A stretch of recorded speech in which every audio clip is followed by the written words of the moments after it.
Aleksandar Kujučev, Zoran Džeferdanović, Džef i Nebojša Babić čine novu fotografsku grupu Fotografix. Ovim imenom u budući će potpisivati svoje radove iz reklamne, modne, pejzažne, arhitektonske i drugih oblasti, a u želji da uspostave određene standarde u svom poslu na ovim prostorima. Grupa Fotografix trenutno radi na prvom autorskom projektu pod nazivom Deo Zovert. Zašto je nastala ova grupa Fotografix? Pa ona nastala u vreme kad je bila neka, recimo, kriza ovde, gdje se malo radilo na fotografiji, malo se organizovalo izložbi nekih konkretno projekata.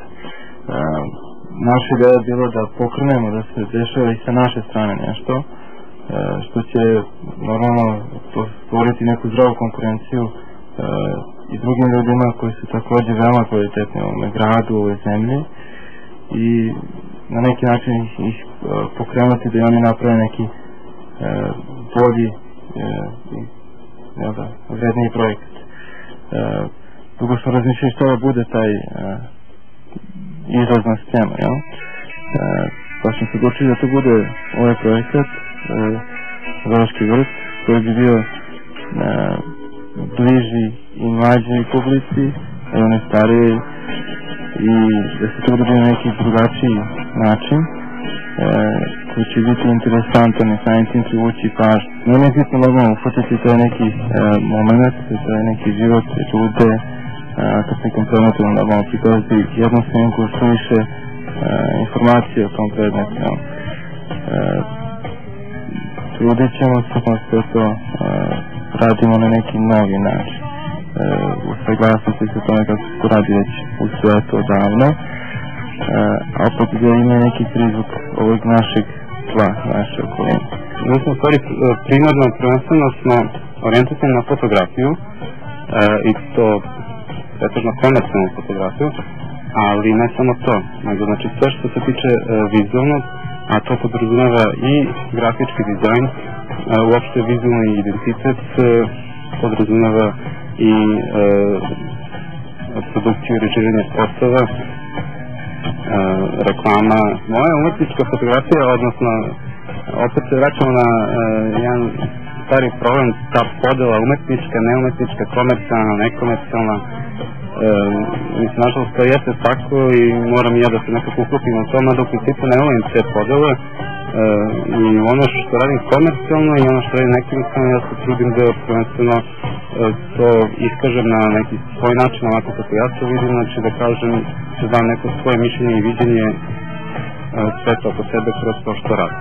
Recimo da se više bavim nekim fotografskim dizajnom, znači prvi se da moje fotografije dosta snažno grafički, onako delo, tako da čine apsolutno prvino sa dizajnom, znači stvari koje radim. Opet trudim se da u toj fotografiji koju radim, znači koja je komercijalna, da zadržim svoj neki prepoznatljivi vizualni stil, znači deo bavljanja fotografijom koja je znači čisto onako umetnički i moj lično. Radiš kao reditelj spotova, uradio si kod za Baby Doll između ostalog. Dosta sa tvojih fotografija možete prepoznati u ovom spotu. Mislim, ja sam oduvek ono kao mašta da se bavim kao i tim poslom, pošto volim jako film, čak sam mislim želeo sam da upišem i kao Fransku akademiju rešio kao nekim svojom onako snovima kad sam bio mali. Također da li si se dosta izradovanosno za ploče, koliko puta inspirativno, koliko različito za onoga što radiš? Da kažem, stilski nije mnogo različito, a veoma inspirativno. U stvari ono što najviše volim da radim i što najviše radim u posljednje vreme, to su promocije koji se radio za Excel i posljednje album za Party Break, za Playboye, za Ramba, Modelica, ima to nego da izrazi što nije mnogo posljednje. I tako, to je ono što posljednje vreme što sam već rekao, znači najviše radim i što najviše volim da radim, ono što je najzabavnije, što volim da srađujem sa muzičarima koji se bavim rock muzikom.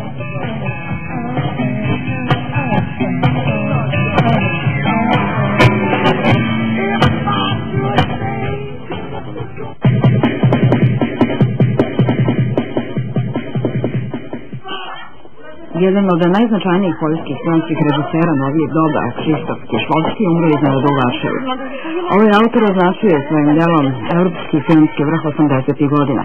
U svet se probio filmom Kino Amator 1979. godine, a nakon njega svaki naredni dočekivan je sa velikom pažnjom. Krajem 80. snimio je televizijsku seriju 10 Božjih zapovesti, koja je prikazana u celini na najznačajnijim svetskim festivalima.